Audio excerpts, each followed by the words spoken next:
nama miskiina wahii bakka an laaleetu nin dhadhabe video san jechu namni sun bar nama boo hojjatatanii facaafatanii haamatanii ofiifi miti biyyaaf misoomaaf biyya akka guddattuuf arra dhageeffadha qotee bulaan tokko mancaafame jechuun qotee bulaan tokko du'e jechuun qotee bulaan tokko ajjeefame jechuun biyya akka waan diggamteetti ilaaluu qabdan osoo sammuu qabaattan biyya san kan misoomaaf akka biyyi sun misoomtu kan godhu qotee bulaadha malee nama biraati miti. Okay biyya akka taatu kan godhu ummata isini galee os njayna zela deemte osoo haadha kanke arra haati kanke mana haadha kanke kamana keessa jirtu osoo ulfa qaba gara qabattee ji'a sagal gara qabattee muka jalatti dhalaa jiraate arra zela teessee us injattu jechuudha. Dhugaa walitti himna osoo arra abbaan kanke akkasitti imaamata firra kaa'ee aduu san keessa akkanatti mataa qabatee osoo taa'e us injattu ture jechuudha. Si galee ibitti hanqa namarra gahuuti jechuudha. Senegalee miti garuu sirra gahuu baatullee balaaleffatu qabda. Haati achi jirtu haadhatan ta'e Oromoo waan taateef jechuudha. Saamuudhaaf ambar kana aarsu maal ni beeytani guys? Wanti Oromootu kana aarsu ni beeytani? Saamichaaf warri bahe. Wayne namni saamichaaf bahe bar hedduudha bar. Akkaawuntii xiyyatti ana qabu. xiyyatti agodamu abalu Rashad abalu Muhammad Marre Rashad abalu Muhammad Tawfiq Marre mitirqoo jedhame akkaawuntiin baname badaam itti buusuudha. Akkaawuntii banuu dura sagalee ummataaf taatee jirta. Sagalee taatee post gootee waa'ee ummataa dubbattee dura maallaqa dursamoo ummata sanif sagalee akka maallaqa tokko gargaaruu fi sagaleen ummata guutuu addunyaa guutuu wal ga'uu qabdi. Baqata raanqa diasporatti beeka raanqa beekamatti wallaala raanqa beekatti sagaleen ummata kanaa dhaga'amuu qaba. Dura namni sagalee ta'ee ega furmaanni kara maallaqa maallaqatti darbame jechuudha. Dubbiin gisee rakkoon takka cuu jette kara maallaqa qofatti maaliif fiigama qoy? Dubbiin takka gisee buute kara maallaqatti fiigu maallaqni furmaata kafidu hattutti kannaniiti miti ka furmaanne dhufu. Maaltu wayyani beeytan akka kiyyatti amma Mubaarak mucaa Mubaarak jedhamu bartaniini guys Mubaarakii abeeytanii mi ka gargaare arkitanii Mubaarak sun amma midhaan wahii geessee natti fakkaate. Facebook hognu gubbatti suuraarra maxxanse dhoysitee hin gargaartu dayyuusa maarree jedhamee arrabsame jechuudha. Dalagee fidee maaliif dhoysee gargaara? Haateeti hattootaatu bara hattoota laal dalagaa hattootaa jalaa qabee beekadha amma isin biratti.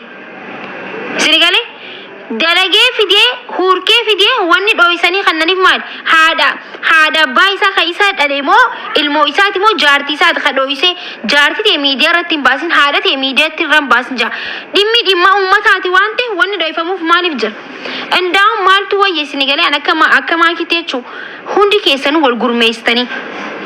An akka maakitti yaadan an qabu ammataa kiyyatti illee akkas godhu deemu waan ta'eef inuma akkaawuntii nama tokko irratti qarshii kan galchu jechuudha. An akka maakitti wal gurmeessame yoo waa ergameef irra wayya jechuudha. Isin galee wal gurmeessitanii Arsii keessatti amma nama hedduu maale amma Arsii keessa bikki namni hedduu Arsiin balloodha miti. Dawwaltanii guruppii hanqanaatiin akkana geessa jettanii geessu irra wayya akka Mubaarak sanitti.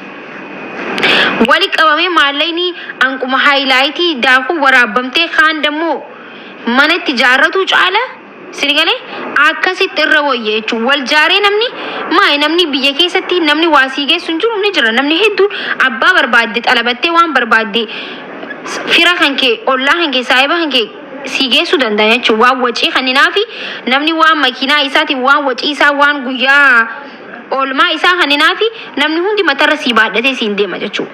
Akkas wayya sirgalee akkasitti nama dira saniif wallaahi yoo wal gurmeesstan akkas wayya jechuudha.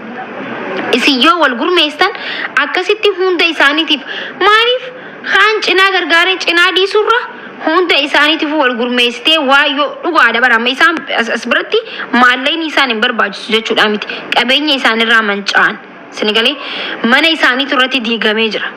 Sharaa illee qaba nama sharaa namni waan xiqqoo takkallee sharaa takkallee dhaabbateetullee san jala ni ta'a jechuudha sanillee qaban. Lafa raaree keessa taa'aa jira bosonatti galee uummanni bosona galee bara uummanni bosona galee lafa isaarraa ari'amee jira manni irra diigee jira wanta isaa hundi badee jira bosona galee uummanni uummata kanaaf amma wal gurmeessitanii waan dandeessan dhaqqabsiisuu faamilii teessanii dawwaltanii ganda kana akkana ta'e geessa waan kana nuuf geessa jawuu irra jira hattuu maallaqa nyaachisuu caala jechuudha sinigalee nama takka jireenya isa irratti abbaan fe'e naa jibbu wallahi billahi abbaan fe'e na jibbaa feetan fooloo keessan fudhadhaa deema haqa walitti himna nama jireenya isatti qarshiin kumni dhibbi takkaa miti qarshiin dhibbi shan akkaawuntii isa irratti seenee beene fidaniiti miileena shan irratti naqan achi rifatee andi miileena aggiza yaanyaa hundamuu yoosdaal jechuudha akkasi jireenya isa irratti nama maallaqan been haftaamii guddaa tokko fiddee irratti galchuu irra wayya jechuudha dahaa humaan qabne irra galchitee ummata beeleessitanii ummata wanta asii isa kadhachuun asii isa wanti wallahi nama jireenya isa irratti qarshiin takka irratti seeneen beene irratti maallaqa seensistanii ni amanuu fi laal amanuu namni gaafa maallaqa irra galchitan amantii dhaba dhaggeeffadha dhugaa walitti himna bara abbaan fedhe waan fedhe haa jiru abbummaan fedhe waan fedhe haa jiru nama beekamaa nama uummanni beeku sinigale nama ganda keessatti beekamaa miti laal nama uummanni beeku sheeka gurguddaa kan maqaa isaaniitiif illee booda maqaan nama dura mataan nama duwwayyaa nama ja'utti maallaqni galfamuu qabu malee ganda keessatti manguddummaa deeme maallaqni irratti galfamuu qabu baay'isawee sinigale ganda keessatti walitti araarsuun kabraa walitti fuusisuun kabraa dubbii kun kabraa maallaqni itti galuun kabraa tabibti sinigale akkasi jechuudha nama akkasii filamee maallaqni irratti galuu qaba ummata kan kana murteessu qabu feemasa osoo hin ta'in ummata jechuudha ilaaraa maallaqni galee ummataaf cinaatu galee ummanni harargee kaleessa akkasitti irratti wal fixnee irratti arrabsamnee irratti galabbaxamne suni eessa jira amma ummanni keenya kan arsii akkasitti irratti wal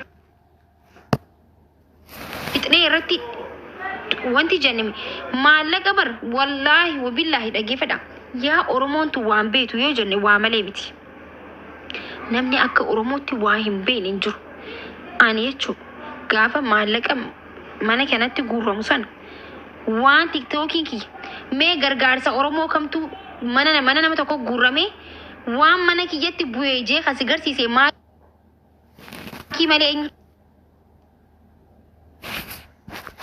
jira naa hima eenyutu jira sanirratti arrabsamee akkami garsiise